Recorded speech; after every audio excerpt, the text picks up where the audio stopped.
The continued story of Dresden, Stormfront. Chapter 3. Gentleman Johnny Marcone didn't look like the sort of man who would have my legs broken or my jaw wired shut. His salt and pepper hair was cut short, and there were lines from sun and smiling etched into the corners of his eyes. His eyes were the green of well-worn dollar bills.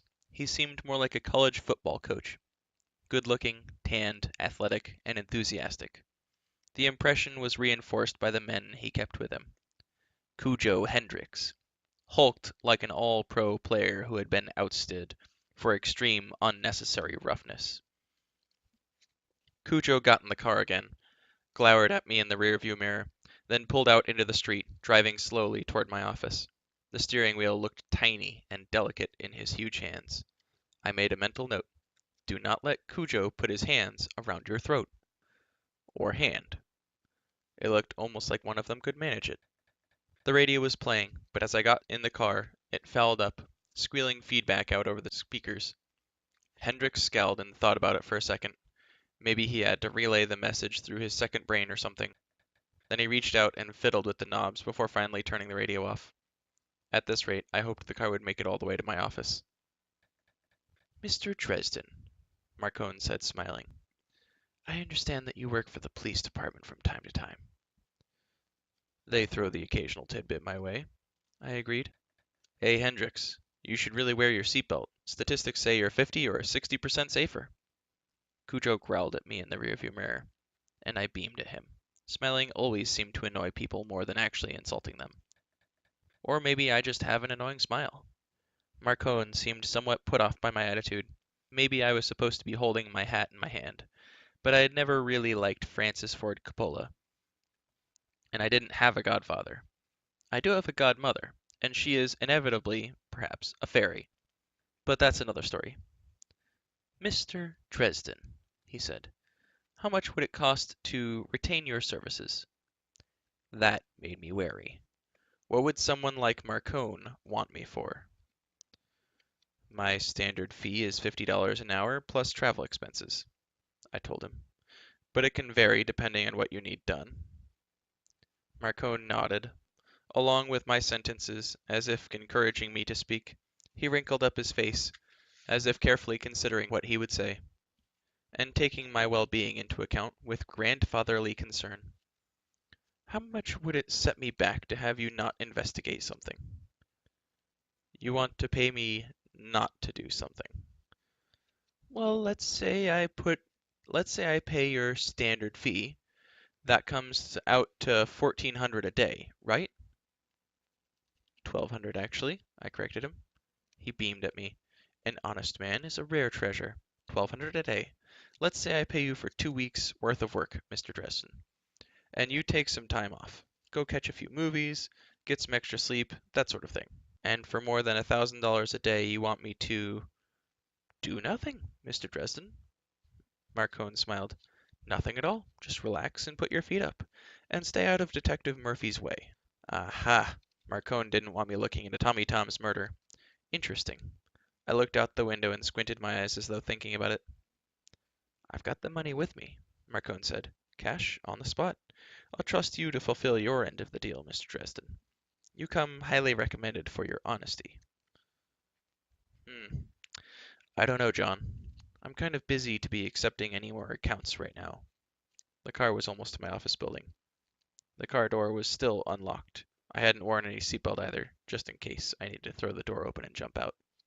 See how I think ahead? It's that wizardly intellect. And paranoia. Marcone's smile faltered. His expression became earnest. "Mr. Dresden, I am quite eager to establish a positive, working relationship here. If it's the money, I can offer you more. Let's say double your usual fee." He steepled his hands in front of him as he talked, half turning toward me. My God, I kept expecting him to tell me to go out there and win one for the Jipper. He smiled. "How does that sound?" "It isn't the money, John," I told him. I lazily locked my eyes onto his. "I just don't think it's going to work out." To my surprise, he didn't look away. Those who deal in magic learn to see the world in a slightly different light than everyone else. You gain a perspective you had never considered before, a way of thinking that would just never have occurred to you without exposure to the things a wizard sees and hears. When you look into someone's eyes, you see them in that other light, and just for a second, they see you in the same way. Marconi and I looked at one another. He was a soldier, a warrior behind that relaxed smile and fatherly manner. He was going to get what he wanted, and he was going to get it in the most efficient way possible. He was a dedicated man, dedicated to his goals, dedicated to his people. He never let fear affect him. He made a living on human misery and suffering, peddling in drugs and flesh and stolen goods. But he took steps to minimize that suffering because it was simply the most efficient means of running his business. He was furious over Tommy Tom's death, a cold and practical kind of fury, that his rightful dominion had been invaded and challenged. He intended to find those responsible and deal with them in his own way, and he did not want the police interfering. He had killed before, and would again, and it would all mean nothing more to him than a business transaction, than paying for groceries in the checkout line. It was a dry and cool place inside Gentleman Johnny Marcone, except for one dim corner. There, hidden away from his everyday thoughts, there lurked a secret shame. I couldn't quite see what it was, but I knew that somewhere in the past there was something that he would give anything to undo, would spill blood to erase. It was from that dark place that he drew his resolve, his strength. That was the way I saw him when I looked inside. Past all his pretenses and defenses, and I was, on some instinctual level, certain that he had been aware of what I would see if I looked, that he had deliberately met my gaze, knowing what he would give away. That was his purpose in getting me alone. He wanted to take a peek at my soul, too. He wanted to see what sort of man I was.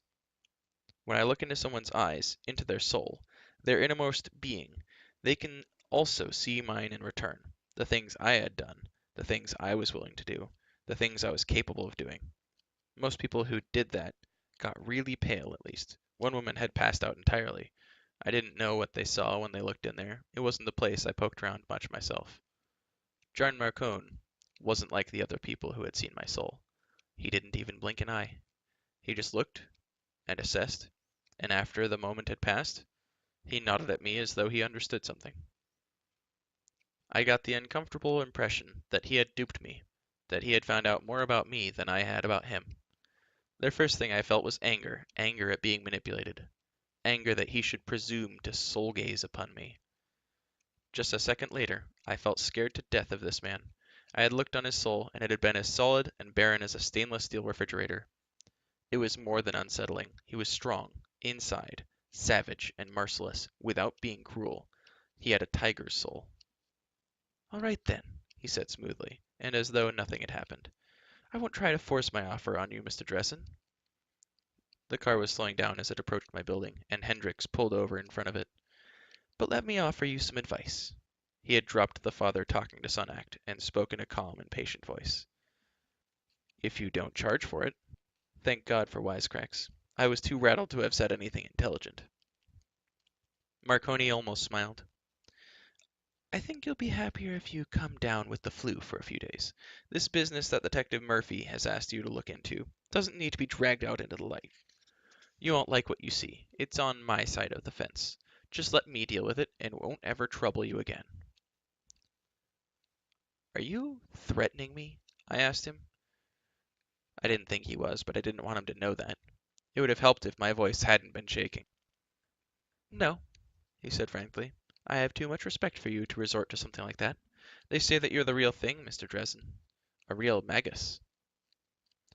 They also say I'm nutty as a fruitcake." "I choose which 'they' I listen to very carefully," Marconi said. "Think about what I've said, Mr. Dresden. I do not think our respective lines of work need overlap, often. I would as soon not make an enemy of you over this matter." I clenched my jaw over my fear, and spat words out at him quick and hard.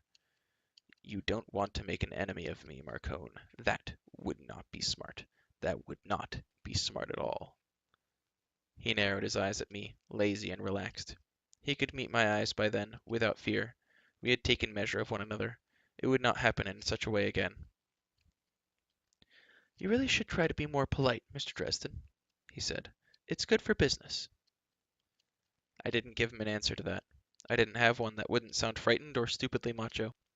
Instead, I told him, "If you ever lose your car keys, give me a call. Don't try offering money or threats again. Thanks for the ride." He watched me, his expression never changing, as I got out of the car and shut the door. Hendricks pulled out and drove away, after giving me one last, dirty look. I had soul-gazed on several people before. It wasn't the sort of thing you forgot. I had never run into someone like that, someone so cool and controlled. Even the other practitioners I had met gazes with had not been that way. None of them had simply assessed me like a column of numbers and filed it away for reference in future equations. I stuck my hands in the pocket of my duster and shivered as the wind hit me. I was a wizard, throwing around real magic, I reminded myself. I was not afraid of big men in big cars. I do not get rattled by corpses, blasted from life by magic more intense than anything I could manage. Really. Honest. But those dollar bill colored eyes, backed by that cool and nearly passionless soul, had me shaking as I took the stairs back up to my office. I had been stupid. He had surprised me, and the sudden intimacy of the soul gaze had startled and frightened me. All added together, it had caused me to fall apart, throwing threats at him like a frightened school kid. Marcone was a predator. He practically smelled my fear. If he got to thinking I was weak, I had a feeling that polite smile and fatherly facade would vanish as thoroughly and as quickly as it had appeared. What a rotten first impression. Oh well. At least I was going to be on time for my appointment. Chapter 4. Monica, no last name, was standing outside of my office when I got there, writing on the back of the note I had left taped to my office door. I walked toward her, but she was too intent upon her writing to look up. She was a good-looking woman, in her mid-thirty-somethings, ash-blonde hair that I thought must be natural, after a morbid and involuntary memory of the dead woman's dye job. Her makeup was tasteful and well applied, and her face was fair, friendly, with enough roundness of cheek to look fresh-faced and young, enough fullness of mouth to look very feminine. She was wearing a long, full skirt of palest yellow, with brown riding boots, a crisp white blouse, and an expensive-looking green cardigan over it, to ward off the chill of early spring. She had to be in good shape to pull off a color combination like that, and she did it. Overall, it was a naggingly familiar look, something like Annette Funicello or Barbara Billingsley, maybe wholesome and all-American. "Monica?" I asked. I put on my most innocent and friendly smile. She blinked at me as I approached. "Oh, are you, Harry?" I smiled and offered her my hand. "Harry Dresden, ma'am. That's me." She took my hand after a tiny pause, and kept her eyes firmly focused on my chest. At this point, I was just as glad to be dealing with someone who was too nervous to risk looking at my eyes. I gave her a firm but gentle handshake, and let go of her, brushing past her to unlock the office door and open it up. "I apologize for being late. I got a call from the police that I had to look in on." "You did?" she asked. "You mean the police, um..." She waved her fingers instead of finishing the sentence, and entered when I held the door open for her. "Sometimes," I nodded. "They run into something and want my take on it." "What sorts of things?" I shrugged and swallowed. I thought of the corpses at the Madison and felt green. When I looked up at Monica, she was studying my face, chewing on her lip nervously. She hurriedly averted her gaze. "Can I get you some coffee?" I asked her. I shut the door behind us, flicked on the lights. "Oh, no thank you, I'm fine." She stood there, looking at my box of discarded paperbacks and holding her purse over her tummy with both hands. I thought she might scream if I said boo, so I made sure to move carefully and slowly, making myself a cup of instant coffee. I breathed in and out, going through the familiar motions until I had calmed down from my encounter with Marcone. By the time I was done, so was my coffee. I went to my desk and invited her to have a seat in one of the two chairs across from me. "Okay, Monica, what can I do for you today?" "Well, I told you that my husband was..." She nodded at me, gesturing. "Missing?" I supplied. "Yes," she said with an exhalation of almost relief. "But he's not mysteriously missing or anything like that. Just gone." She flushed and stammered. "Like he had just packed up a few things and left, but he didn't say anything to anyone, and he hasn't shown up again. I'm concerned about him." "Uh-huh. How long has he been gone? This is the third day, she said. I nodded. There must be some reason why you're coming to me rather than a private investigator or the police. She blushed again. She had a good face for blushing, fair skin that colored girlishly. It was quite fetching, really. Yes, he had been interested in magic. Yes, he had been buying books on it in the religion section at the bookstore. Not like those Dungeons and Dragons games, the real thing. He bought some of those tarot cards. She pronounced it like carrot. Amateurs. And you think his disappearance might have had something to do with this interest? I'm not sure, she confessed, but maybe. He was very upset, and he had just lost his job and was under a lot of pressure. I'm worried about him. I thought whoever found him might need to be able to talk to him about all of this stuff. She took a deep breath, as if the effort of completing so many sentences without a single had tired her. I'm still not clear on this. Why me? Why not the police? Her knuckles whitened on her purse. He packed a bag, Mr. Dresden. I think the police will just assume he left his wife and children. They really won't look. But he didn't. He's not like that.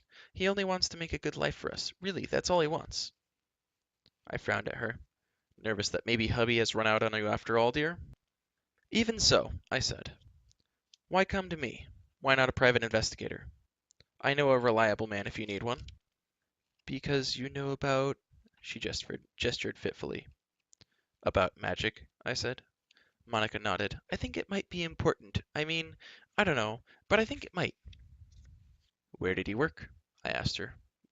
While I spoke, I got out a pad of paper out of my pocket and jotted down a few notes.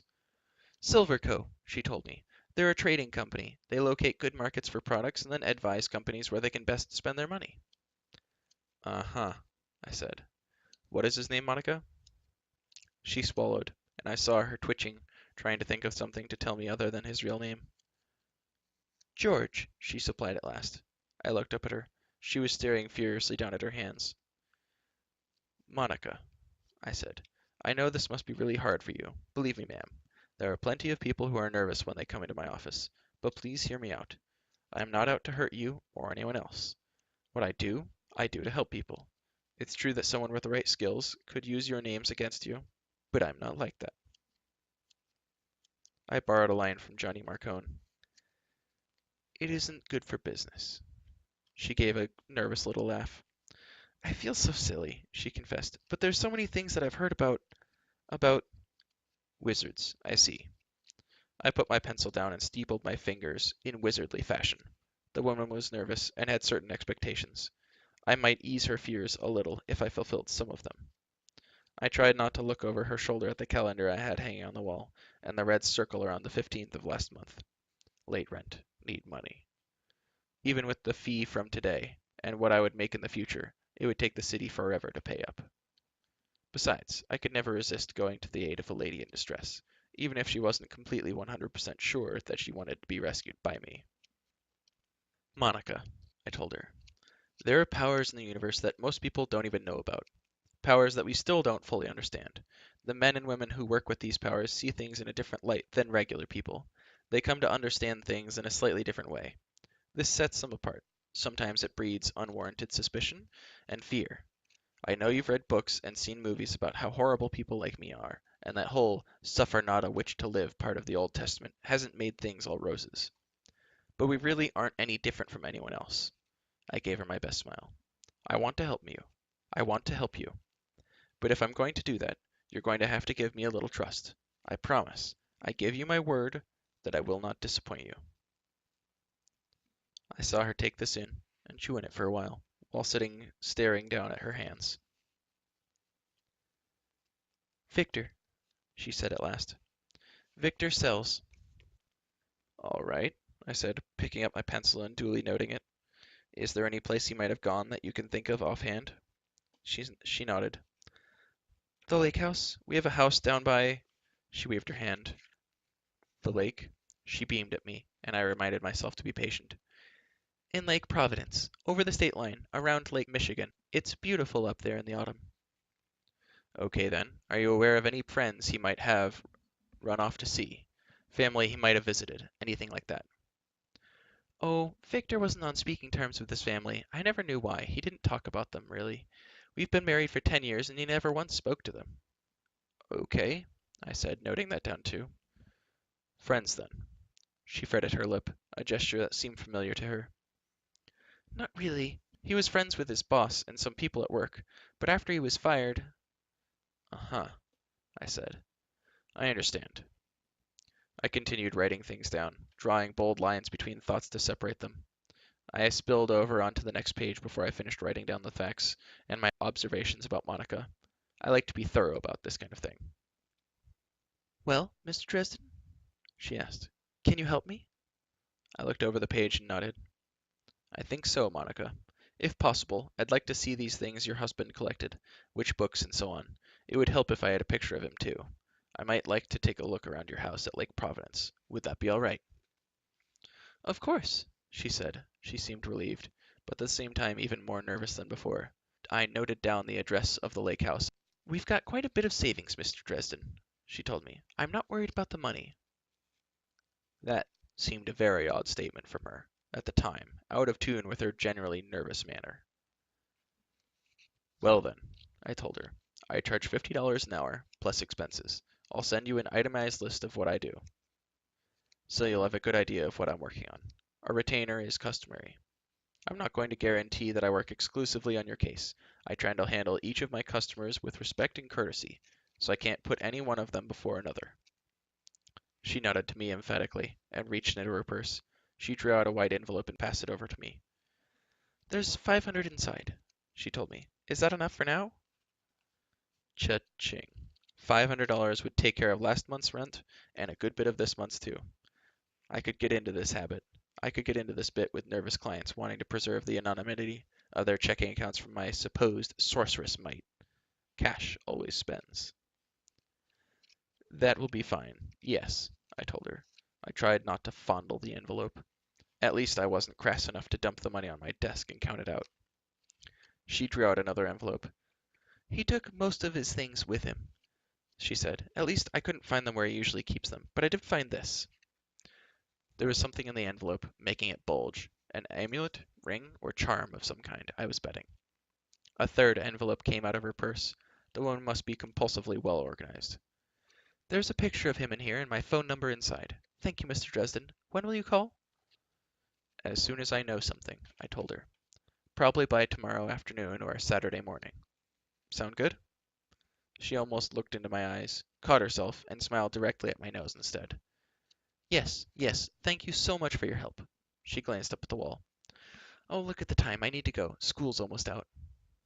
She closed her teeth over her words and flushed again, as though embarrassed that she had let such an important fact about her slip out. I'll do whatever I can, ma'am, I assured her, rising and walking her to the door. Thank you for your business. I'll be in touch soon. She said her goodbyes, never looking me in the face, and fled out the door. I shut it behind her and went back to the envelopes. First, the money. It was all in fifties, which always look new, even when they're years old because they get so little circulation. There were 10 of them. I put them in my wallet and trashed the envelope. The envelope with the photo in it was next. I took it out and regarded a picture of Monica and a man of lean and handsome features, with a wide forehead and shaggy eyebrows that skewed his handsomeness off onto a rather eccentric angle. His smile was whiter than white, and his skin had the smooth, dark tan of someone who spends a lot of time in the sun. Boating, maybe. It was a sharp contrast against Monica's paleness. Victor Sells, I presume. The phone number was written on a plain white index card that had been neatly trimmed down to fit inside the envelope. There was no name or area code, just a 7-digit number. I got out my cross-listing directory and looked it up. I noted that down as well. I wondered what the woman had expected to accomplish by only giving out first names when she had been going to hand me a dozen other ways of finding out in any case. It only goes to show that people are funny when they're nervous about something. They say screwy things, make odd choices, which, in retrospect, they feel amazingly foolish for making.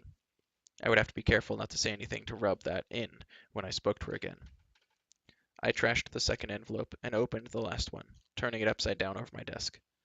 The brown husk of a dead, dried scorpion, glistening with some sort of preservative glaze, clicked down onto my desk. A supple braided leather cord led off from the ring, set through the base of its tail, so that if it was worn, it would hang head down, tail up and curled over the dried body to point at the ground. I shuddered. Scorpions were symbolically powerful in certain circles of belief. They weren't usually symbols of anything good or wholesome either. A lot of petty, mean spells could be focused on around a little talisman like that. If you wore it next to your skin, as such things were supposed to be worn, the prickly legs of the thing would be a constant poking and agitation at your chest, a continual reminder that it was there. The dried stinger at the tail's tip might actually pierce the skin of anyone who tried to give the wearer a hug. Its crab-like pincers would catch in a man's chest hair, or scratch at the curves of a woman's breasts. Nasty, unpleasant thing. Not evil as such, but you sure as hell weren't likely to do happy, shiny things with magic with such an item around your neck. Maybe Victor Sells had gotten involved in something real, something that had absorbed his attention. The art could do that to a person, particularly the darker aspects of it. If he had turned to it in despair after losing his job, maybe that would explain his sudden absence from his home. A lot of sorcerers or wannabe sorcerers seclude themselves in the belief that isolation would increase their ability to focus on their magic. It didn't, but it did make it easier for a weak or untrained mind to avoid distractions. Or maybe it wasn't even a true talisman. Maybe it was just a curiosity or a souvenir from some visit to the Southwest. There wasn't any way for me to tell if it was indeed a device used to improve the focus and direction of magical energies, short of actually using it to attempt a spell, and I really didn't want to be using such a dubious article for a variety of good reasons. I would have to keep this little unbeauty in mind as I tried to run this man down. It might well mean nothing. On the other hand, it might not. I looked up at the clock, 3:15. There was time to check with the local morgues to see if they had turned up any likely John Does. Who knew? My search might be over before the day's end, and then to get to the bank to deposit my money and fire off a check to my landlord. I got out my phone book and started calling up hospitals. Not really my routine line of work, but not difficult either, except for the standard problems I had using the telephone. Static, line noise, other people's conversations being louder than mine. If something can go wrong, it will. Once I thought I saw something out of the corner of my eye, a twitch of motion from the dried scorpion that sat on my desk. I blinked and stared at it. It didn't move. Cautiously, I extended my senses toward it like an invisible hand, feeling about for any traces of enchantment or magical energy. Nothing. It was as dry of enchantment as it was of life. Never let it be said that Harry Dresden is afraid of a dried, dead bug. Creepy or not, I wasn't going to let it ruin my concentration. So I scooped it up with the corner of my phone book and popped it into the middle drawer of my desk. Out of sight, out of mind. So I have a problem with creepy, dead, poisonous things. So sue me. This concludes Chapter 4. Thank you for listening, and remember, have a good day. You deserve it.